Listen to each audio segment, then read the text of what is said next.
Bapak ini berbeda gitu.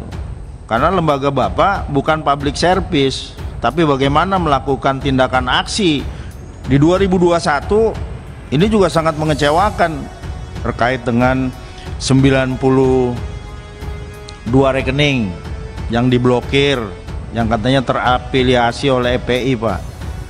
Barreskrim saja sudah menyatakan bahwa tidak ada unsur tindak pidana terhadap rekening itu. Jadi jangan hanya terpengaruh terhadap rejim ini. Kalau Bapak melakukan pembiaran, menurut saya ada diskriminasi yang dilakukan oleh PPATK. Persoalan 92 rekening yang sebenarnya mereka hanya bantu kok. Bantu, saya yakin juga ikhlas. Dan uang yang mereka berikan itu juga uang halal, Pak. Dan besarannya juga tidak besar seperti apa yang dilakukan oleh para koruptor yang sampai saat ini justru Bapak tidak pernah melakukan pemblokiran seperti itu. Kalau adanya perlawanan dari masyarakat sangat wajar jadinya, karena PPATK begitu diskriminatif, ya, hanya mementingkan kekuasaan tapi tidak mementingkan keadilan bagi masyarakat.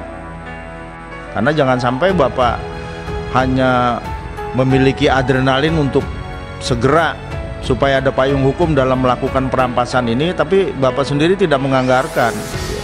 Ini sangat mustahil.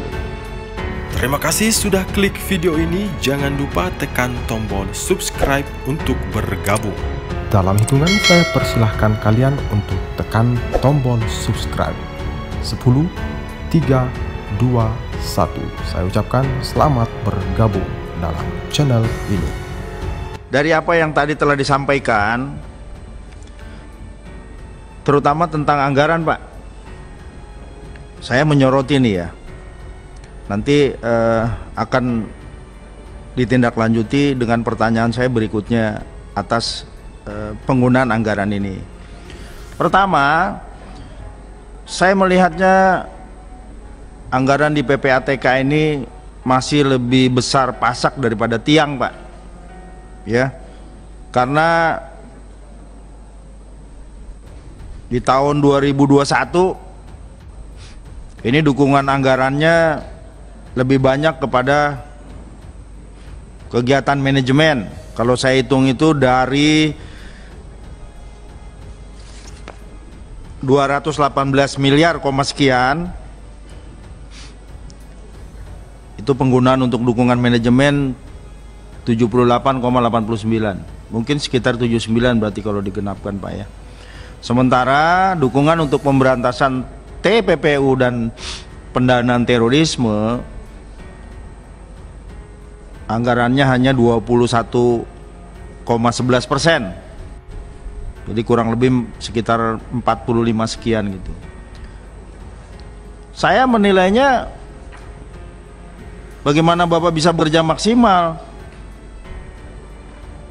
sementara dukungan manajemennya begitu besar, tapi untuk operasional penindakan terorisme dan TPPU ini sangat kecil. Jadi menurut saya ini sangat tidak logis. Kalau begitu jangan berharap kita pimpinan dan anggota sekalian yang saya hormati, mereka bisa bekerja maksimal dalam rangka penanganan TPPU ini dan penindakan terhadap pendanaan terorisme. Karena hanya soal lebih banyak kepada dukungan manajemennya gitu. Kalau ini mau lebih baik, ya harusnya terbalik, Pak. Bapak ini berbeda gitu. Karena lembaga Bapak bukan public service, tapi bagaimana melakukan tindakan aksi dalam rangka TPPU ini. Apalagi saya ingin nanti informasi dari Bapak di 2021 ini juga sangat mengecewakan ya, pimpinan dan Bapak Ibu yang saya hormati. Hanya 85% dari anggaran 243, sekian miliar. Sayang, Pak. Sementara di tahun 2021 saja Bapak cuma dapat 218.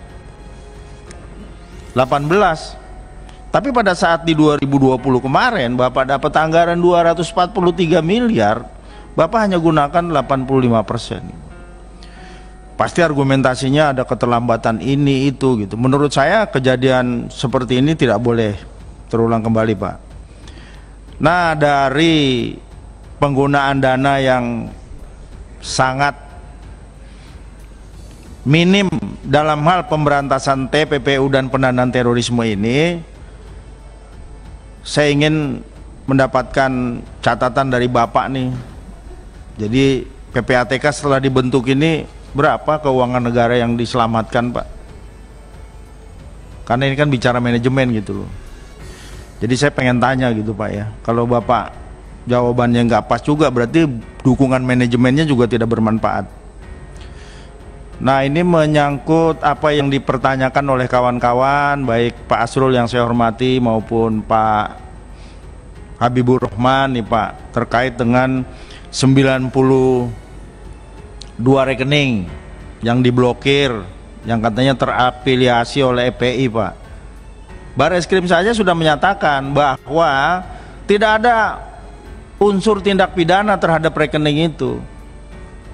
Jadi meskipun Bapak ada di dalam rumpun eksekutif, harusnya segera diputuskan, Pak. Jadi jangan hanya terpengaruh terhadap rejim ini. Kalau Bapak melakukan pembiaran, menurut saya ada diskriminasi yang dilakukan oleh PPATK. Dan kalau adanya perlawanan dari masyarakat, sangat wajar jadinya. Karena PPATK begitu diskriminatif, ya, hanya mementingkan kekuasaan tapi tidak mementingkan keadilan bagi masyarakat. Jadi secepatnya, Pak, agar ini diselesaikan, ya jangan digantung. Sekali lagi, meskipun Bapak di rumpun eksekutif, tapi persoalan 92 rekening yang sebenarnya mereka hanya bantu kok. Bantu, saya yakin juga ikhlas, dan uang yang mereka berikan itu juga uang halal, Pak. Dan besarannya juga tidak besar seperti apa yang dilakukan oleh para koruptor yang sampai saat ini justru Bapak tidak pernah melakukan pemblokiran seperti itu. Yang berikutnya tentang upaya legislasi, Pak, ya, yang mau dilakukan oleh PPATK. Ini RUU perampasan aset tindak pidana ini kan sudah dari tahun 2003, Pak. Bapak cantumkan di dalam program 2021 ini mau seperti melakukan agar RUU ini di tahun 2022 mungkin masuk prolegnas. Saya ingin tanyakan upaya apa yang sudah Bapak lakukan gitu, dan apakah dalam usulan RUU nanti ini sudah ada kajian-kajian yang lebih komprehensif, ya tentunya juga terkait dengan apakah dananya juga sudah dialokasikan dalam rangka pembahasan ini. Karena jangan sampai Bapak hanya memiliki adrenalin untuk segera supaya ada payung hukum dalam melakukan perampasan ini, tapi Bapak sendiri tidak menganggarkan, ya, ini sangat mustahil gitu. Menurut saya itu, pimpinan. Terima kasih. Assalamualaikum warahmatullahi wabarakatuh.